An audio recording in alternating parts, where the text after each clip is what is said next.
Não, mulher, não tô entendendo, não. Não tô entendendo, não. Bom dia, minhas netas. Bom dia, vovô. O que é que vocês estão fazendo? A gente tá estudando a Era Vargas, mas a gente não tá entendendo direito. Vocês querem que eu explique? Sim. Tá bom, vou explicar. Pronto, minhas netas. Vocês queriam saber sobre a Era Vargas? A Era Vargas aconteceu de 1930 até 1945.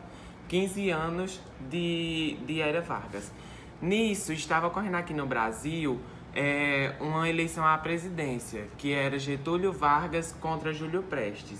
Júlio Prestes ganhou, mas ele não assumiu o poder por conta de um golpe que Getúlio Vargas deu nele, que foi juntamente com o Exército, que ele era associado ao Exército, e nisso Getúlio Vargas tinha um vice-presidente, que era João Pessoa. João Pessoa foi assassinado. Por quê? Por conta que o pessoal que estava na época não estava gostando do que ele estava fazendo.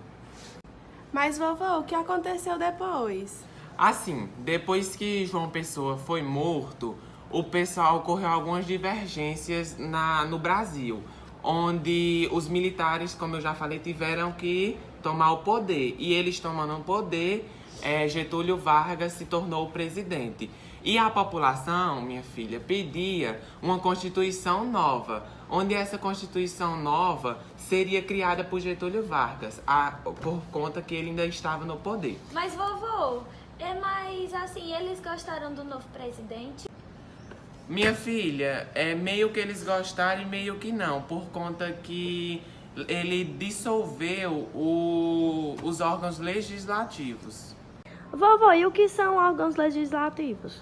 Órgãos legislativos, minha filha, são aqueles que ajudam o presidente a organizar o país, a cuidar do país, que é o chamado executivo, judiciário e legislativo.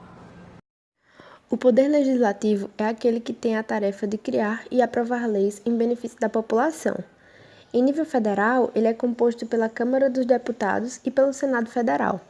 Cada estado também possui seu poder legislativo, composto pelos deputados estaduais, assim como nos municípios, onde é representado pelos vereadores. Além disso, também cabe aos integrantes desse órgão fiscalizar as medidas que são tomadas pelo Poder Executivo, que tem como representante o Presidente da República.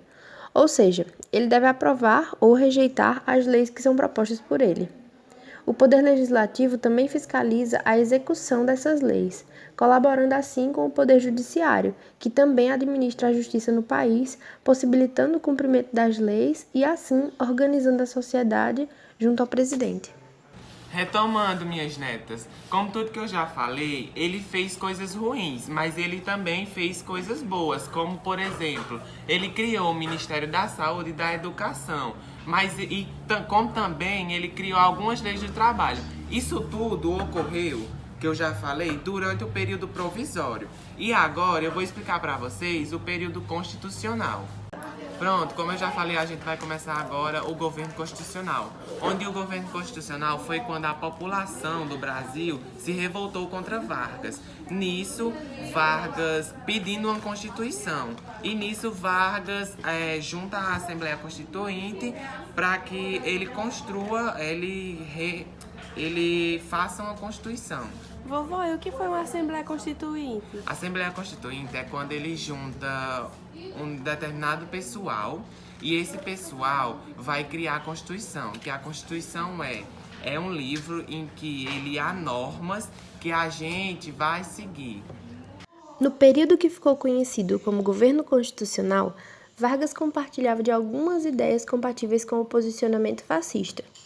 Nesse contexto foram criados dois partidos, a A e B, a Ação Integralista Brasileira, de orientação política fascista e que defendia a propriedade privada no comando de Plínio Salgado, e a ANL, a Aliança Nacional Libertadora, que era comunista e defendia a tomada de poder pelo povo e foi liderada por Luiz Carlos Prestes.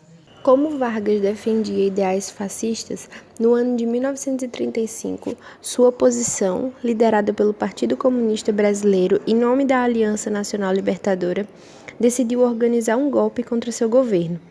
Eles atacaram as cidades de Natal, Recife e Rio de Janeiro. No entanto, foram rapidamente detidos pelas Forças de Segurança Nacional. Esse episódio ficou conhecido como Intentona Comunista. Vocês já viram, como eu já falei, Vargas não era uma pessoa muito boa, ele fez coisas muito mais.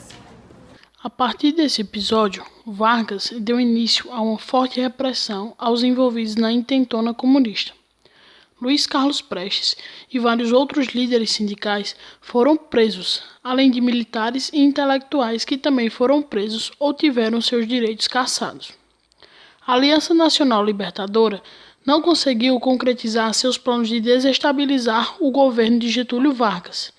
Pelo contrário, esse episódio acabou sendo usado como uma desculpa, porque na época o governo plantou a denúncia de um plano comunista, o Plano Cohen, em que Vargas anulou a Constituição da época, implantando uma nova imediatamente, o que leva a crer que ele já tinha planejado o golpe.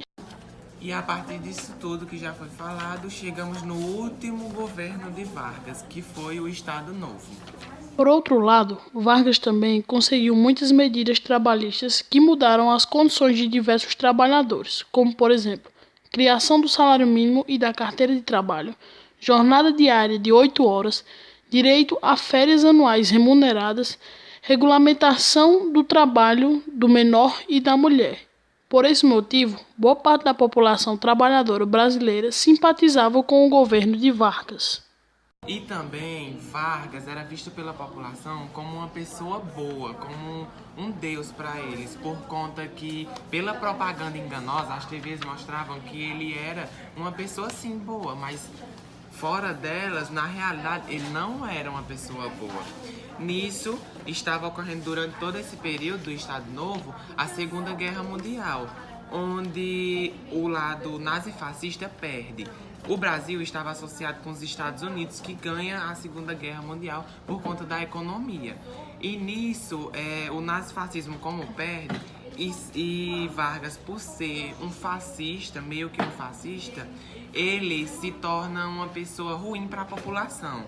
Nisso, os militares dão um golpe e tiram em 1945 Vargas do poder. E quem fica no poder é o militar Gaspar Dutra. Aqui se encerra o governo de Vargas, 15 anos de governo, e ele sai do poder. Mas, vovó, como é que o senhor sabe de tudo isso? Porque, minha filha, quem me contou foi meu pai. E meu pai era lá no início, como eu já falei, João Pessoa, o vice de Getúlio Vargas.